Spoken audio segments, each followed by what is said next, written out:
Assalamualaikum warahmatullahi wabarakatuh.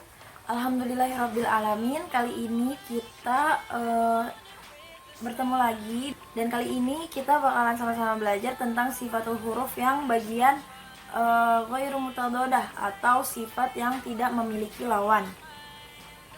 Nah, sifat ghairu mutadhadah itu adalah sifat yang tidak memiliki lawan atau sifat yang berdiri sendiri. Jadi sifat ghairu mutadhadah dibagi menjadi 7 sifat dan hurufnya ada 14 huruf. Jadi kita bakalan sama-sama ngejelasin atau menjabarkan apa aja sifat-sifat yang ada di bagian sifat ghairu mutadhadah atau sifat yang tidak memiliki lawan. Sifat yang pertama yaitu adalah sifat sofir. Sofir menurut bahasa artinya sautun yusyabbihu sautat thahir atau suara yang menyerupai suitan burung. Sedangkan menurut istilah, sofir adalah suara tambahan yang keluar dengan kuat di antara ujung lidah dan gigi seri. Dan huruf sofir itu ada 3, yaitu ada shad, ada zai, dan ada sin. Jadi 3 huruf dalam sofir itu makhrajnya berada pada ujung lidah dan gigi seri. Jadi cara pengucapan huruf sofir itu ketika ujung lidah bertemu dengan ujung gigi seri dan didorong dengan embusan nafas yang kuat sehingga terbentuklah suara seperti suitan. Suara seperti suitan burung. Jadi contohnya seperti itu. Contoh untuk bacaannya pada huruf shad yaitu adalah watawasau bis sabri. Watawasau bis sabri. Lanjut, yaitu sifat yang kedua. Sifat yang kedua dalam ghairu mutadhadah adalah sifat qalqalah, seperti yang sudah pernah kita pelajari. Sifat qalqalah menurut bahasa yaitu at-taharruku wal iltirabu atau bergerak dan gemetar.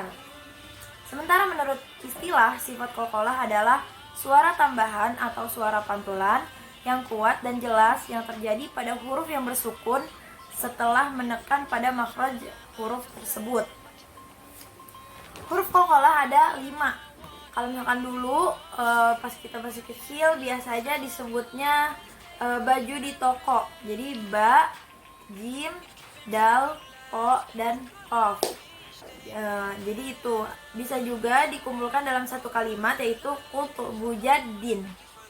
Sifat qalqalah hanya muncul pada huruf qalqalah yang bersifat sukun atau yang berada di akhir ayat.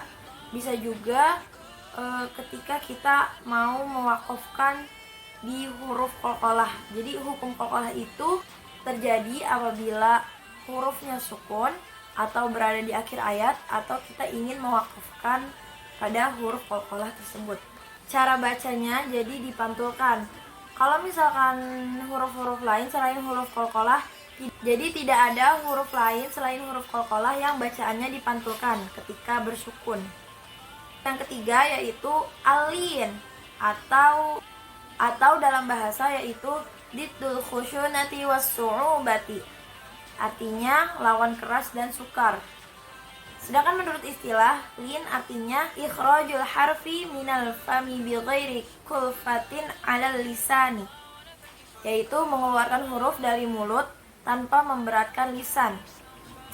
Huruf lin ada 2, yaitu ya sukun dan waw sukun, yang diawali dengan huruf yang berharokat fathah. Jadi ketika kita mengucapkan huruf lin, tidak boleh terlalu ditekan, tidak boleh terlalu ditahan. Jadi bacaannya itu ringan dan tidak memberatkan. Seperti itu. Contohnya untuk huruf waw biqaulin. Nah, jadi kan qafnya berharokat fathah, sedangkan wawnya berharokat sukun. Jadi biqaulin tidak boleh ditekan seperti biqaulin, tidak boleh terlalu ditekan, tidak boleh terlalu ditahan. Yang keempat yaitu ada sifat al-inhiraf atau menurut bahasa biasa disebut al-mailu wal-udulu. Artinya condong atau miring. Sedangkan menurut istilah al-inhiraf adalah condongnya huruf dari makhrajnya sampai ke ujung lisan. Huruf al-inhiraf itu ada dua, yaitu huruf lam dan huruf ro. Jadi ketika pengucapan huruf lam atau huruf ro, lidah itu makhrajnya bisa condong ke depan lidah, ke ujung lidah, atau ke tengah lidah. Perbedaan huruf lam dan huruf ro yaitu ketika kita ingin mengucapkan huruf lam, makhrajnya miring ke depan. Ketika kita ingin mengucapkan huruf lam, makhrajnya miring ke depan. Sedangkan ketika kita ingin mengucapkan huruf ro, makhrajnya miring ke belakang atau tepatnya di punggung lidah. Contoh penerapan huruf al-inhiraf dalam suatu bacaan. Contohnya yaitu yang lam. Amilatun, amilatun. Dan contoh untuk yang ro yaitu jariyatun, jariyatun. Sifat yang kelima yaitu adalah sifat takrir. Dalam bahasa, takrir artinya mengulangi. Sedangkan menurut istilah, takrir artinya bergetarnya ujung lidah saat pengucapan huruf. Huruf takrir hanya ada satu, yaitu huruf ro. Ketika kita mengucap huruf ro, maka ujung lidah kita bergetar di antara langit-langit mulut. Nah, ketika kita mengucap huruf ro, ada getaran yang kita buat. Itu getarannya itu tidak boleh lebih dari 2 kali. Jadi hanya boleh maksimal 2 kali getaran. Tidak boleh kayak 5 kali atau 6 kali. Itu akan seperti mempermainkan bacaan, jadi tidak boleh ya. Contoh penerapan huruf takrir dalam bacaan yaitu aro'aita, aro'aita. Yang keenam yaitu adalah sifat tafashi, atau dalam bahasa biasa disebut al-intishar wal ittisa'u, yaitu artinya menyebar dan meluas. Sedangkan menurut istilah, sifat tafashi yaitu menyebarnya angin dari dalam mulut ketika mengucapkan huruf. Nah, huruf tafashi hanya ada satu, yaitu huruf sya. Jadi ketika kita mengucapkan huruf sya, nafas yang kita hembuskan itu menyeluruh di dalam mulut kita, sehingga seperti tadi, menurut bahasa tafashi artinya menyebar dan meluas. Jadi yang menyebar itu adalah udara yang ada di mulut kita ketika kita mengucapkan huruf sya. Berdasarkan kondisi dari shin, tafashi dibagi menjadi 3, yaitu tafashi kubro, tafashi wusto, dan tafashi sugro. Tafashi kubro artinya yaitu tafashi besar atau bila huruf shin dalam keadaan bertasydid. Contohnya seperti asyuhada. Nah, jadi sya-nya itu lebih besar ya, lebih ditekan. Yang kedua yaitu tafashi wusto, artinya tafashi sedang, yaitu bila huruf shin dalam keadaan bersukun. Contohnya dalam suatu bacaan yaitu ashtata, ashtata.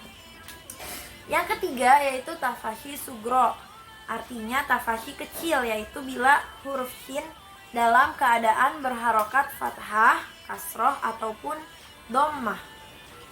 Contohnya dalam suatu bacaan yaitu basyiran, basyiran. Nah, seperti itu. Yang terakhir atau yang ketujuh yaitu adalah sifat istitolah. Sifat istitolah menurut bahasa yaitu al-imtidad, artinya memanjang. Sedangkan menurut istilah, istitolah artinya memanjangkan suara dari tepi awal pangkal lidah sampai ujung lidah.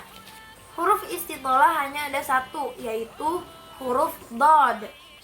Huruf dod diucapkan dengan cara menyentuh tepi lidah dengan gigi geraham. Jadi tepi lidah yang ada di pinggir lidah kita ini menyentuh gigi geraham ketika kita menyebutkan huruf dod atau yang bersifat huruf istitolah.